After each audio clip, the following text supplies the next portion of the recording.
Thank you so much. Really pleased to be here. I'm Claudine Reid MBE. I am a social entrepreneur, industry advisor, and a mum. Yay! It's so exciting to have you here and talk. Obviously, we met, when I was at the beginning stages of Black Women Rising, 5 years ago. And when was you diagnosed then? 2019, September. Yeah. I remember it like it was yesterday. It was my mum's birthday. Yeah, it was your mum's birthday? Yes. Gosh, Claudine. And you've just been such like a pillar of strength. Also somebody that I know that I can go to if I ever need any advice about the business and everything. And you're just that for the community.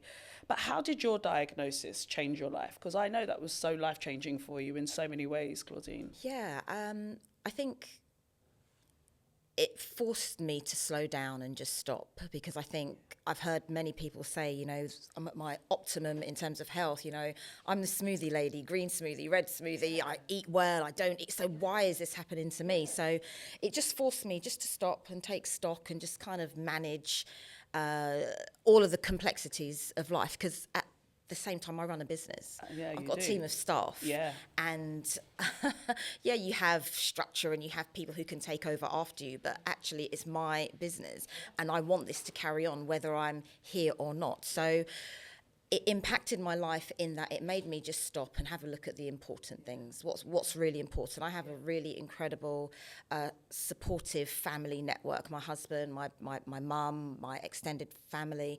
So in terms of what that change looked like, it just meant me just stopping everything and just really slowing down and not being all things to all people, because right now I need me to be me for myself. Yeah. Right? But how did that then change? Because you do run a huge company. You're mentor to so many people. How did you do that? Because I really struggled with that. That was something I really struggled with, not having that control and actually having to take some time off and take stock. That must have been a huge thing, because I know that's something that I know members that come through, they're like, come through sometimes and it's just like, actually, I've got so much. And they're still running the businesses and worrying about everybody else through diagnosis and treatment. I think one of the really important things about life is the recognition that you can't do everything by yourself. So I really take priority in investing in my teams. Okay. So for as much as I'm running the business, I have a great team of people. For as much as I'm running my household, I have a great team of people around me to help do that. And I think that's really important. But there is also a mental shift that has to take place. So you can either continue to pretend to be Superwoman and pretend that nothing's happening and absorb the stress and absorb everything that goes along. And the reality, I think, Leanne, is that whether you're here or not, life's going to carry on.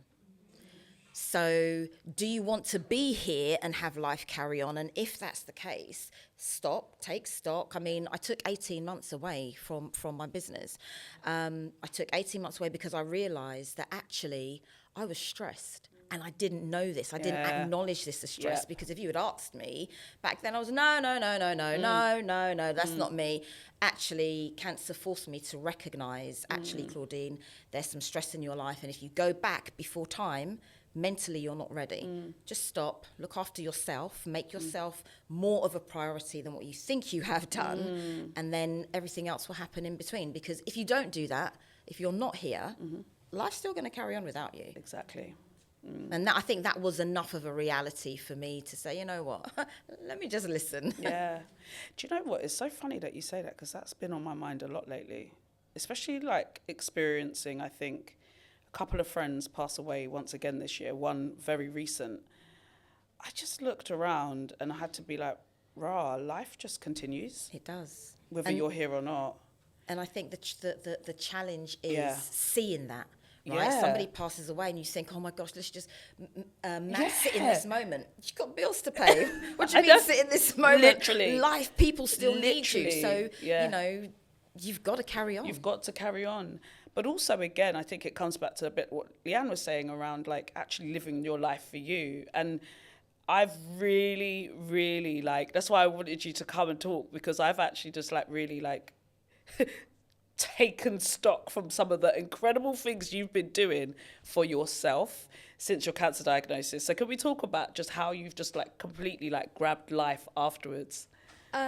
Yeah, I mean, I was 50 in September. 50! And Woo! I Look incredible! I thought, prior to that, I thought that I had life on lockdown prior Yeah. to 50. And 10 years ago, my dad passed away of pancreatic cancer. And it was in that moment that I decided that I was going to live. So I was 40 years old, and I'm thinking that in my 40s to 45, I've got life on lockdown. And I realised that I didn't. The diagnosis made me recognise there are things in life that you want to do and you haven't done them yet. You've prioritised everyone and everything else apart from yourself. So you're right, I mentor people. I've written 5 books. I've made 2 music videos as a hobby. Yes. And anytime life just gets heavy and like pressurized and you think, oh my God, what am I doing? I look at those 2 music videos and think to myself, Claudine, this is what you're doing. Listen, I'm living my life like it's golden. I've done so many. I think this, my strapline that I use is about increasing your capacity for more. What I really want is that when time comes, I want to know that I'm sitting here, I may not be ready, but in my mind, I've done everything that I want to do. So there's almost like a sense of urgency about the way how you live, the things that you do. No time for any foolishness, no time for any hang-ups or setbacks. Let's just take the rough with the smooth. Some days are better than others, but you navigate your way through those, and that's it. But let's talk about, because at your 50th birthday, didn't you perform? Yes, you performed with I a did live band. But you were good. The little clip I saw, you were good. I mean, so you said earlier on, how do you make these things happen? I have a really good team. Yeah. So my brother does BVs for some celebrities and so on, and so gave me some vocal coaching, done a couple of sets, went in the studio. But I think that's the thing. I mean, I said to my brother, like, this is not X Factor. I'm not sending this off. This is not a new career. It's just something that I want to be able to do. I want to be able to do this. And the other thing, so I've got some massive, ambitious plans over I've called the next 10 years my decade of distinction. And I've got some really ambitious plans. And so doing that live performance for me was stepping into a new level of courage. It was me a demonstration of stepping out of fear. So whatever a cancer diagnosis holds you to believe, you don't know how many years you've got left, what that performance did for me was step me out of that mindset. So it was more of a mindset thing. But yes, it was good. I had a good team around me. They told me what to do, how to hold the microphone, how to step, how to move. Do you know what I mean? It was really great. Well, I don't want to be a professional. I'm not exploring a professional career in performing. But what I am exploring is becoming more courageous. And to me, doing that live performance in front of family and friends was me saying, I'm stepping out of fear and into a new level of courage and living my life in the way that I really want to.